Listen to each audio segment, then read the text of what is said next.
नमस्कार, आप देख रहे हैं आरएडी न्यूज। मैं हूं योगेश चक्रवर्ती। ललन सिंह ने जेडीयू के राष्ट्रीय अध्यक्ष पद से इस्तीफा दे दिया है और जेडीयू की वागडोर सीएम नीतीश ने थाम लिया है।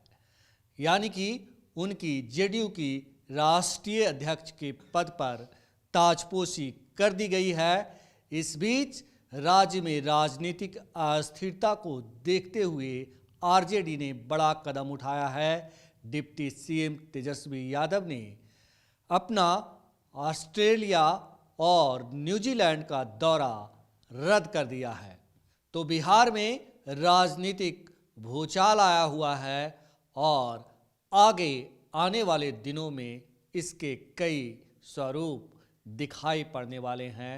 बिहार की जो मौजूदा सरकार है, कहा जा रहा है कि कभी भी दम तोड़ सकती है। इन तमाम मसलों पर बात करने के लिए हमारे साथ राजनीतिक विश्लेषक और पाशमानदा मामलों के चाणक्य कहे जाने वाले फिरोज मंसूरी साहब मौजूद हैं। हम आपको बता दें कि फिरोज मंसूरी साहब वो शख्स हैं जो सीएम नीतीश और आरजेडी सुप्रीमो लालू प्रसाद यादव के करीबी रह चुके हैं। आइए इनसे समझने की कोशिश करते हैं कि आने वाले दिनों में बिहार में क्या क्या होगा। मंसूरी साहब, जिस तरह से राजनीतिक घटनाक्रम बदल रहे हैं, कैसे देखते हैं, क्या होगा आगे? देखिए, किसी दल का अभी तो राष्ट्रीय कार्यकारिणी की बैठक थी और माननीय नीतीश कुमार जी जो वर्तमान राजनीति स्थिति है, जो सिचुएशन है, ये जितने भी परिवर्तन आप देख रहे हैं, ये 2024 का जो चुनाव है लोकसभा का, उसको लेके माननीय मुख्यमंत्री नीतीश कुमार जी फैसला ले रहे हैं। आप जानिए कि माननीय नीतीश कुमार जी का जो भी फैसला होता है वो काफ़ी दूरगामी होता है। बड़े आज के वर्तमान राजनीति के नो डाउट नीतीश कुमार जी चाणक्य हैं और सही समय पर सही फैसला लेना अगर किसी आज के डेट में भारत की राजनीति में कोई अगर जानता है तो इस देश में सिर्फ दो ही व्यक्ति आज के डेट में है। एक तो देश के प्रधानमंत्री आदरणीय नरेंद्र मोदी जी और दूसरा नीतीश कुमार जी। ये बताएं कि जिस तरह से ललन सिंह का इस्तीफा लिया गया, कहा जा रहा है कि ललन सिंह जो है वो लालू एंड फैमिली से काफ़ी करीबी हो गए थे और जेडीयू को तोड़ने की कोशिश कर रहे थे। ऐसे में अब जब सीएम ने जेडीयू की बागडोर अपने हाथों में ले ली है, तो आगे मतलब किस तरह के प्रभाव पड़ने वाले हैं राष्ट्रीय जनता दल और जेडीयू के रिश्तों पर? देखिए, ये जो आरोप है, ख़ासतौर पे लोग जो राजनीतिक पंडित है, तमाम लोग जो इस तरह की अफवाह उड़ा रहे हैं, ये महज अफवाह है। ये किस तरह का लोग आकलन कर रहे हैं कि ललन सिंह जो है वो आरजेडी के करीब हो गए थे। नीतीश कुमार जी का जो इतिहास है, नीतीश कुमार जी की राजनीति जो शैली है, नीतीश कुमार जी जिस तरह से राजनीति करते हैं, उसमें ये आरोप जो है कहीं फिट नहीं बैठता है। आप याद कीजिएगा, हम तो पुराने अपने नेता को याद करते हैं, जॉर्ज फर्नांडिस साहब को हम याद करते हैं, आदरणीय शरद यादव जी को, और फिर हम याद करते हैं कुछ दिन पहले अभी आरसीपी सिंह जी का इस्तीफा हुआ था, या फिर उसी तरह ललन सिंह का पूर्व में भी इस तरह का मामला हुआ था, या फिर आप देखिएगा उपेंद्र कुशवाहा जी का मामला है। तो ये कोई चौंकाने वाली बात नहीं है कि उनसे इस्तीफ़ा जो है वो जो है जाके इस्तीफ़ा दिए हैं, या उनके बाद जो है माननीय मुख्यमंत्री खुद ही जो है पार्टी की कमान वाली ऑलरेडी जदयू जो है, जदयू का मतलब ही है नीतीश कुमार। जनता दल यूनाइटेड के सर्वे सर्वा एकमात्र एक छत्र नेता, लोकप्रिय नेता, उनके सर्वमान्य नेता नीतीश कुमार जी हैं। इसमें कोई बात नहीं है। आगे लोकसभा का चुनाव है, हर दल, हर पार्टी अपने चीज़ों को देखते, अपने दल को देखते हुए, राज्य को देखते हुए, अपने समर्थकों के हित को देखते हुए फैसला लेती है। लोकसभा चुनाव है 2024 का, और 2024 में आदरणीय नीतीश जी को लगा होगा कि हम जो है यहाँ पे राष्ट्रीय अध्यक्ष अगर ललन जी रहते हैं तो इसमें बहुत सारी समर्थकों में बहुत सारी बात हो सकती है, वोट बैंक का मामला होता है, तरह तरह के मामले होते हैं। तो ये कहना कि ललन सिंह जी जो है राजद के करीब हो गए थे, राजद के करीब ललन सिंह का स्वभाव कभी किसी सूरत में ये हो ही नहीं सकता है। ये तो समझिए कि जिसको आप एक विशेष मीडिया जो अभी हमारे समाज में चल रहा है, जो प्रचलन चल रहा है, जिसको कह सकते हैं दिल्ली मीडिया, जिसको आप कह सकते हैं कि दिल्ली मीडिया। अब तो पार्टी मीडिया, पार्टी का नाम लेकर कहा जाता है कि वो फला पार्टी का मीडिया। तो उनके द्वारा पिछले आप 10-15 दिन में, 10 दिन में जो आप माहौल बनाया गया है बिहार में, वो उनके द्वारा समझिए कि गुब्बारा फुलाया गया था। गुब्बारा फुलाया गया था मंसूरी साहब, लेकिन ये बताइए कि जो गुब्बारा फुलाया गया था उसका जो पहला कदम था, पहला चरण था कि ललन सिंह अपनी पार्टी से इस्तीफा देंगे, वो तो आज सच साबित हो गया है। तो आगे जो बातें कही जा रही है वो सच साबित नहीं होगा, इसकी क्या गारंटी है? कहीं ना कहीं उनकी बातें तो सच साबित हुई। देखिए, बिहार की राजनीति में अनिश्चितता का नाम ही नीतीश कुमार है। नीतीश कुमार अगला कदम क्या उठाएंगे बिहार में, ये किसी को पता नहीं चलता है। नीतीश जी की जो पुरानी राजनीति है, राजनीति जो शैली है, अभी कुछ दिन पहले आप देखिएगा भारतीय जनता पार्टी से जब वो अलग हुए थे, तो आप किसी को पता था कि भारतीय जनता पार्टी से वो अलग हो रहे हैं और फिर जाके तेजस्वी यादव जी से गठबंधन कर रहे हैं, राजद से गठबंधन कर रहे हैं? अभी आपको हैरत लगेगा, मैं आपको आपके रेड न्यूज़ के चैनल के माध्यम से आपको कहना चाहता हूं, आप इस बात को दर्शक को डायरेक्ट कह सकते हैं कि नीतीश जी अगर दिल्ली से चले हैं और पटना लैंड करेंगे तो ये लैंडिंग सचिवालय उनका अपना होगा, अन्य मार्ग होगा कि सीधा राजभवन होगा, ये कोई नहीं कह सकता है। और ये दोनों में से कोई एक काम वो कर देंगे। अभी आप जान लीजिए, जो नीतीश जी के नज़दीक रहे हैं, जो नीतीश जी के पिछले 25-30 साल के राजनीति को जिसने रीड किया है, जिसने अध्ययन किया है, कि अगर नीतीश कुमार जी नालंदा चले गए तो फिर आप जान लीजिए कि सरकार गिर जाती है, सरकार चली जाती है। और नीतीश जी अगर दिल्ली चले जाते हैं तो फिर आप जान लीजिए कि वो कभी भी राजभवन जा सकते हैं।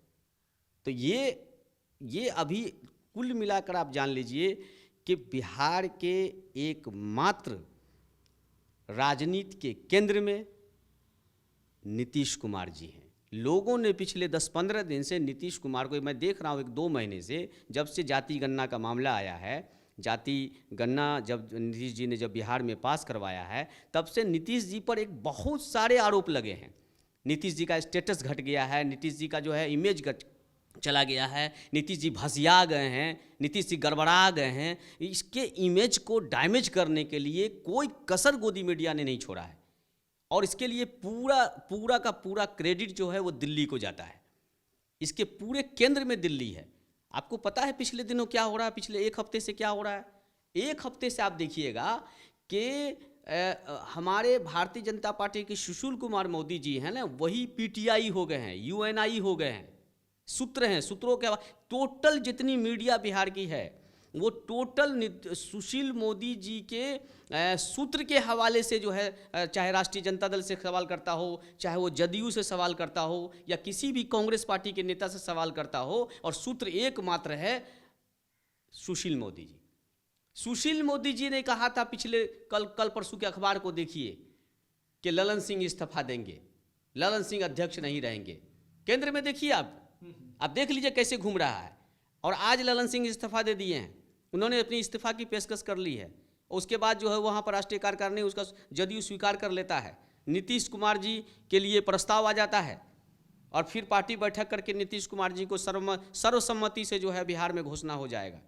लेकिन इस घोषणा के क्रम में बिहार की राजनीति इस कदर उथल पुथल की स्थिति दौर से गुजर रही है कि जो भी राजनीति जो जानकार हैं वो समझ रहे हैं कि पता नहीं नीतीश कुमार जी राजभवन की लैंडिंग ना हो जाए, राजभवन की लैंडिंग हो जाए। क्या आपको ये लगता है कि इस उथल पुथल के लिए इस बार जो है आरजेडी पूरी तरह से जिम्मेदार है?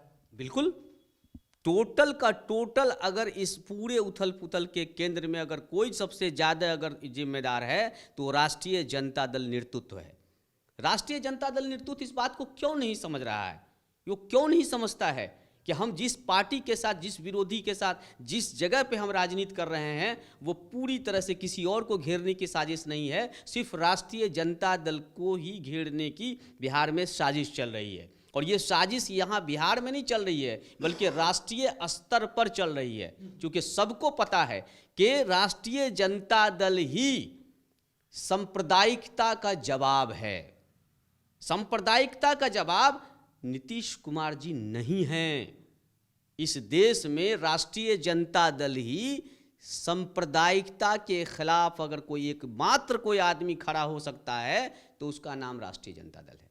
तो राष्ट्रीय जनता दल की यहाँ मैं इसलिए चूक कहता हूँ कि क्या राष्ट्रीय जनता दल को आपको 1 महीना पहले सावधान नहीं किया गया था? आपके चैनल के माध्यम से जब मोहन यादव मध्य प्रदेश में मुख्यमंत्री बन रहे थे, शपथ लेने की बाद दिल्ली भारतीय जनता पार्टी ने मोहन यादव का प्रस्ताव दिया, आपके चैनल पे योगेश जी आपके सामने क्या राष्ट्रीय जनता दल के नेतृत्व को सावधान नहीं किया गया था कि आप इस गलतफहमी में मत पड़िए? बिहार में प्रयोग हो रहा है, बिहार में अति पिछड़ा वोटर के साथ प्रयोग हो रहा है। 2024 का जो चुनाव है, जदयू के जो 17 सांसद हैं, ये सबके केंद्र में मामला वही है।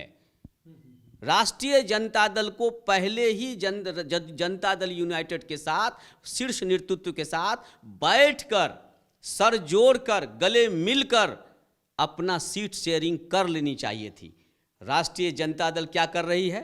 आज जब वहाँ पर ललन सिंह का इस्तीफा होता है तो हमारे युवराज तेजस्वी यादव जी अपना दौरा रद्द कर रहे हैं। तेजस्वी जी को विदेश का दौरा अभी ज़रूरत नहीं था, अभी सबसे ज़्यादा बिहार को संभालने का था, क्योंकि बिहार जिस संकट के साथ गुजर रहा है, जिस दौर से बिहार अभी गुजर रहा है, अगर राजनीतिक उथल पुथल हो जाता है, अगर माननीय नीतीश कुमार जी राजभवन उतर जाते हैं तो आप जान लीजिए कि पिछले दिनों का जो जाति जनगणना का जो इतना सैकड़ों साल के बाद 1936 और 37 के बाद जो पिछड़ों के साथ एक सबसे बड़ा न्याय हुआ था, अति पिछड़ों के साथ सबसे बड़ा जो न्याय हुआ था, उसके सीने पे खंजर भोग दिया जाएगा। ये राजनीति गलती है और इसलिए मैं राष्ट्रीय जनता दल के नेतृत्व को कहता हूं कि यहाँ आपने चूक कर दी है। आपको 17 सीट जो अगर उनका मामला बन रहा था, आखिर नीतीश जी क्यों ये जो बार बार जो अफवाह जो है, जो अफवाह करते करते वो सच में जो बदलने लगा है, ये जो गोवल्स के लोग हैं, ये जो अफवाह उड़ाना शुरू किए और वही अफवाह सत्य में परिवर्तन हो रहा है, तो इसको स्पेस तो राष्ट्रीय जनता दल ही दिया है। इंडिया में आज के डेट में किसी की हैसियत नहीं है कि नरेंद्र मोदी जी को चुनौती दे सके, और अगर किसी एक व्यक्ति को हैसियत था, एक व्यक्ति को नरेंद्र मोदी से निपटने की सलाहियत थी, तो उनका नाम नीतीश कुमार था। लेकिन आपने क्या कर दिया? 1 महीने विधानसभा में नीतीश कुमार जी ने जो संबोधन दिया, उसके बाद उनके इमेज को लगातार डैमेज किया गया भारतीय मीडिया द्वारा, एनडीए मीडिया द्वारा। ऐसे सुनिए आप, एनडीए मीडिया द्वारा। और एनडीए मीडिया ने पूरी तरह से नीतीश कुमार को माने प्रोपगेंडा साजिश करके नीतीश कुमार की इमेज को पूरी तरह से डैमेज किया। जबकि ऐसा नहीं था कि विधानसभा में जो माननीय नीतीश कुमार जी ने बयान दिया था, वो एनसीईआरटी के 69 पेज नंबर 59 के चैप्टर से उन्होंने बयान दिया था। ये अलग बात है कि गवई शैली में दिया था और नालंदा की भाषा में दिया था, वो अंग्रेजी में नहीं दिए थे। अंग्रेजी में देते तो पूरे दुनिया में अभी नीतीश जी का नाम होता। लेकिन एनडीए मीडिया ने उसके पूरे स्ट्रक्चर को, एनडीए मीडिया ने पूरी तरह से उनके इमेज को खराब करने का प्रयास किया, और उसमें राष्ट्रीय जनता दल खामोश रहा। राष्ट्रीय जनता दल को ये लगता था कि नीतीश जी का अगर इमेज खत्म हो जाएगा तो हमारा इमेज बढ़ जाएगा। नहीं साथियों, एक बात याद रखिएगा, इंडिया गठबंधन के जितने लोग हैं, जो शीर्ष नेतृत्व है, अगर उसके किसी भी लीडर का इमेज खत्म होता है तो ये पूरे नेतृत्व पर सवाल होगा। और आप जान लीजिए कि इंडिया गठबंधन के लिए संकट की घड़ी है ये। लेकिन मंसूरी साहब, यहाँ कहानी ये आ रही है कि आरजेडी ने जेडीयू को तोड़ने की कोशिश की, और यही वजह है कि सीएम नीतीश जो है ललन सिंह से इस्तीफा ले लिया और खुद ही जेडीयू की बागडोर संभाल ली। देखिए, यहीं पर आके मैं कहता हूं कि अनुभव बहुत ज़रूरी है। यहीं पे मैं कहता हूं कि राजनीति में परिपक्वता बहुत ज़रूरी है। राजनीति में परिपक्वता इतनी ज़रूरी है। आप नीतीश कुमार की राजनीतिक शैली को नहीं समझते हैं क्या?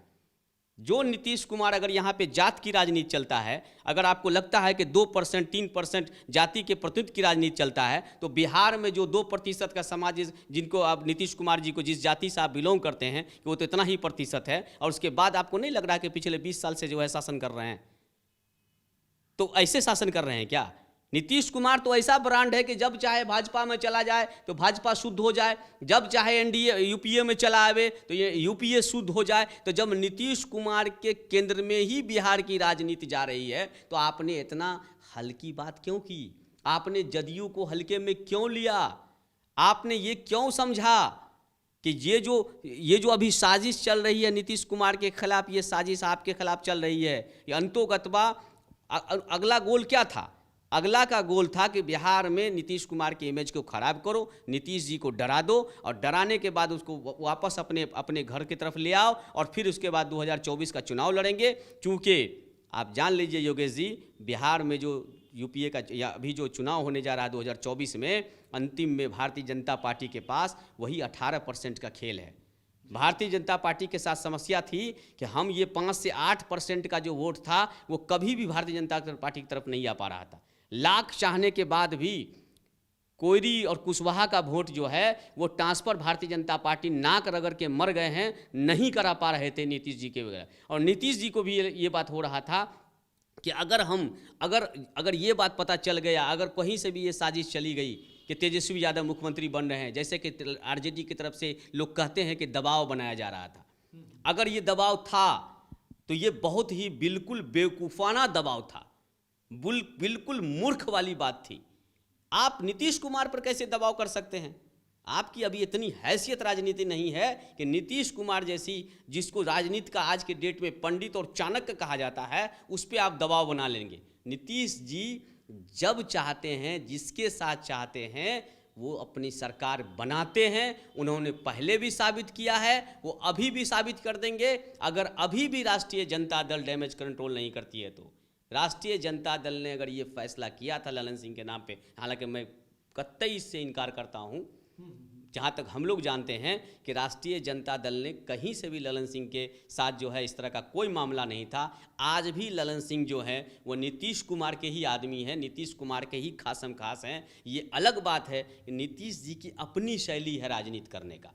वो 2024 के सामने चुनाव देख रहे हैं और चुनाव के हिसाब से वो 17 सीट देख रहे हैं और 17 सीट में वो देख रहे हैं कि क्या हमको ये इंडिया गठबंधन के साथ रहते हुए 17 सीट की वापसी होगी। क्योंकि ओवरऑल जो मामला बन रहा है वो नीतीश जी को सीट शेयरिंग जो बन रही है किसी भी सूरत में वो 7 से 10 सीट से ज़्यादा नहीं बन रही है। और खेल यहाँ पर नीतीश जी के साथ मसला है कि 17 सीट, 17 जो सांसद है उसकी वापसी कैसे होगी। एक तो दिल्ली की सत्ता में अपनी दबदबा को बना के रखने के लिए एक तो ये प्रॉब्लम है। दूसरा प्रॉब्लम है कि अगर हम जनता के माइंड सेट के खिलाफ जाके कोई निर्णय ले लेंगे तो हमारी राजनीतिक जो शक्ति है, हमारा राजनीतिक जो है पतन भी हो सकता है, ये डर है। तो इसके लेके वो फिलहाल वो 2024 के चुनाव को देख रहे हैं। हाँ, एक इस तमाम झंझावातों से राष्ट्रीय जनता दल नेतृत्व चाहता तो निपट सकता था और वो था नीतीश कुमार जी को इंडिया गठबंधन का संयोजक बनाकर। आपकी एक बचकाना गलती ने, अगर आप इंडिया गठबंधन में नीतीश कुमार जी को संयोजक बना देते तो आज आप जितना ये हाल आप देख रहे हैं ना, ये जितने उल्का पिंड गिर रहे हैं, जितने भी क्षुद्र ग्रह गिर रहे हैं, जितने भी तमाम तरह की चीज़ें गिर रहे हैं, राजनीतिक झंझावात हो रहा है बिहार को, आपने उथल पुथल की स्थिति, जो बिहार राजनीति में कहाँ से कहाँ जा रहा था, कितनी प्रगति कर रहा था, शिक्षा के क्षेत्र में हो, सामाजिक क्षेत्र में हो, जो आर्थिक क्षेत्र में हो, जहाँ पे बिहार को इतनी प्रगति हो रही थी, और आपने अपने बचकाना रवैये से आपने उस पर जो है मट्ठा डाल दिया। और जिसका नतीजा है, अगर आप उसको इंडिया गठबंधन का संयोजक बना देते, कोई पहाड़ नहीं टूट पड़ता। बाद में आप तय करते, सांसद बन के जाते, और जब जीत के वहाँ जब मैक्सिमम जाते, बाद में तय करते कौन प्रधानमंत्री बनता। लेकिन आपने तो, वो नीतीश जी प्रधानमंत्री की दावेदारी तो नहीं कर रहे थे, इंडिया गठबंधन के संयोजक की दावेदारी कर रहे थे। और आपने वहाँ से क्या कर दिया, ममता बनर्जी से कहवा दिया कि जो है खड़गे रहेंगे। ये बताएं कि जिस तरह से कहा जा रहा है कि इसका बिहार की राजनीति पर दूरगामी असर पड़ेगा और कहीं ना कहीं तेजस्वी यादव इससे बहुत बुरी तरह से प्रभावित होंगे। तो आरजेडी ने कुछ उसी तरह का काम किया है कि आ बैल मुझे मार। नहीं नहीं, बिल्कुल ये साफ अपरिपक्वता, ये साफ अपने को कहा जाता है ना कि जब जनता आपको ताकत देती है, जब जनता आपको शक्ति देती है, तो आप उसका दुरुपयोग करते हैं। आपको राजनीतिक परिपक्वता दिखानी चाहिए थी, आपको अपना विशाल हृदय बताना चाहिए था। ये समय मुख्यमंत्री कौन होगा बिहार का, ये नहीं था सवाल, और ये समय वो भी नहीं था कि इस देश का प्रधानमंत्री कौन होगा। आपको पता होना चाहिए कि आपके सामने एक प्रचंड शक्ति से आपकी लड़ाई हो रही है, जहां आप जीतने का आपका चांस सिर्फ एक बात पर निर्भर करता है कि आप कितने यूनाइट हैं। लेकिन आप देख लीजिए मध्य प्रदेश में, जब अखिलेश जी जाते हैं तो उसको अखिलेश फखलेश कर देते हैं। जब आप कहीं कोई दूसरा नेता कहीं कोई गठबंधन का जाता है, 2 सीट 3 सीट आपसे मांगता है, तो आप उसको वहाँ की उसकी औकात बता देते हैं। तो जब आपके अंदर इतनी फूट है तो आप उतने प्रचंड शक्ति से कैसे लड़ पाइएगा। पहली बात तो यहाँ उन्होंने सबसे बड़ी गलती की। राष्ट्रीय जनता दल को सोचना चाहिए था कि ये समय तेजस्वी यादव जी को मुख्यमंत्री बनाने का नहीं है, इस समय इस देश के बचाने का है, इस देश को बचाने का है। और जब देश तभी बचेगा जब सभी लोग मिलकर देश बचाएंगे। एक अकेले नीतीश कुमार जी से, एक अकेले लालू प्रसाद यादव जी से, एक अकेले स्टालिन से, एक अकेले ममता बनर्जी से, एक अकेले आपको शिव सोरेन से नहीं बचेगा। सबके सहयोग से, अखिलेश जी के सहयोग से, मायावती के सहयोग से, सबके सहयोग से ही देश बचेगा और इंडिया गठबंधन को मजबूत किया जा सकता था। लेकिन आपने वहां पर भारी चूक की है। मंसूरी साहब, डैमेज कंट्रोल की बात करें तो क्या डैमेज कंट्रोल का वक्त है या वो वक्त गुजर चुका है जो है पानी सिर से ऊपर हो? नहीं, राजनीति में पल पल बदलता है और कभी भी कंट्रोल किया जा सकता है। अभी आज के डेट में अगर वहाँ से राहुल गांधी जी, खड़गे जी, सोनिया गांधी हस्तक्षेप करें, आज के डेट में हस्तक्षेप करें कि नहीं, सर्वमान्य नेता जो है नीतीश कुमार, चूंकि डिजर्व करते हैं, नीतीश कुमार जी को भारतीय जनता पार्टी के साथ रहने का लंबा अनुभव है। नीतीश जी भारतीय जनता पार्टी की सभी कमजोरी को भी और उसकी खूबी को भी, उसकी खामी को भी जानते हैं। मैं तमाम राष्ट्रीय जनता दल के पंडितों से पूछना चाहता हूँ, जो तेजस्वी जी के चारों बगल जो है परिक्रमा कर रहे हैं, गणेश परिक्रमा करते हैं, क्या उनको ये सलाह नहीं दे सकते थे कि जब माननीय नीतीश कुमार जी अटल बिहारी वाजपेयी के बारे में संबोधन कर रहे थे, जब पिछले दिनों माननीय कुछ महीने पहले भारतीय जनता पार्टी के बड़े नेता के बारे में नीतीश जी का संबोधन आया था और अभी जेटली जी के बारे में संबोधन आया है, तो क्या इतना दिमाग आपको नहीं है कि नीतीश कुमार जी फिर उसी पुल, जो टूटे हुए पुल थे, उसको जोड़ के पुल बना रहे हैं? क्योंकि नीतीश कुमार जी भारतीय राजनीति के वो पुल हैं जो कभी भी कोई पुल टूटता है तो उस पेशकश, पता है ना, नीतीश कुमार जी इंजीनियर हैं, उनको मालूम है ना कि कौन सा नट बोल्ट टाइट करने से कौन सा जो है क्रेन नीचे होगा और कौन सा ढीला कर देने से कौन सा क्रेन नीचे होगा। तो भारतीय राजनीति के नीतीश कुमार जी क्रेन हैं, वो जब चाहे जिस वक्त चाहे नट टाइट कर सकते हैं। इसलिए मैं आपके चैनल से कह रहा हूँ, आप याद कीजिएगा कि मैंने उस समय भी कहा था कि भारत की राजनीति के दो महान हस्ती बिहार में हैं और वो जीवित हैं। आप उसका फायदा उठाइए, और उसमें एक नीतीश कुमार भी है। तो आपने इतना हल्का कैसे ले लिया? जब इतनी तेजी से डैमेज हो रहा था तो तत्काल ही समय आपको कंट्रोल करना चाहिए था। वक्त अभी भी है। इंडिया गठबंधन के शीर्षस्थ नेता पिछले 1 घंटे के अंदर अगर ये मैटर को कंट्रोल कर लेते हैं, इससे पहले कि नीतीश कुमार जी यहाँ उतरे और उसके बाद अगला फैसला करे, अगर अभी कर लेते हैं तो आप जान लीजिएगा ये कंट्रोल हो जाएगा और ये टोटल जो प्रोपेगेंडा का हवा भरा हुआ है गुब्बारा, वो टोटल फुस हो जाएगा। लेकिन इसके लिए राष्ट्रीय जनता दल को आगे होना होगा और राष्ट्रीय जनता दल के एकमात्र आदरणीय नेता आदरणीय लालू प्रसाद यादव जी को आगे आके पहल करनी होगी। अभी आगे आके पहल करनी होगी और तत्काल इस डैमेज को कंट्रोल करना होगा, वरना जैसे जैसे ये घंटा मिनट बदलेगा वैसे वैसे दिल्ली के करीब जो है मामला दिल्ली के फेवर में जाएगा और आने वाले बिहार के लिए ये विनाश साबित होगा। तो आने वाले बिहार के लिए विनाश साबित होगा बिहार की मौजूदा राजनीतिक अस्थिरता और कहीं ना कहीं मुख्यमंत्री बनने का सपना देख रहे बिहार के डिप्टी सीएम तेजस्वी का सपना ही रह जाएगा। फिलहाल इतना ही। आप हमें फेसबुक पर फॉलो करें, यूट्यूब पर सब्सक्राइब करें, ज़्यादा से ज़्यादा लाइक करें और शेयर करना तो बिल्कुल नहीं भूलें। धन्यवाद।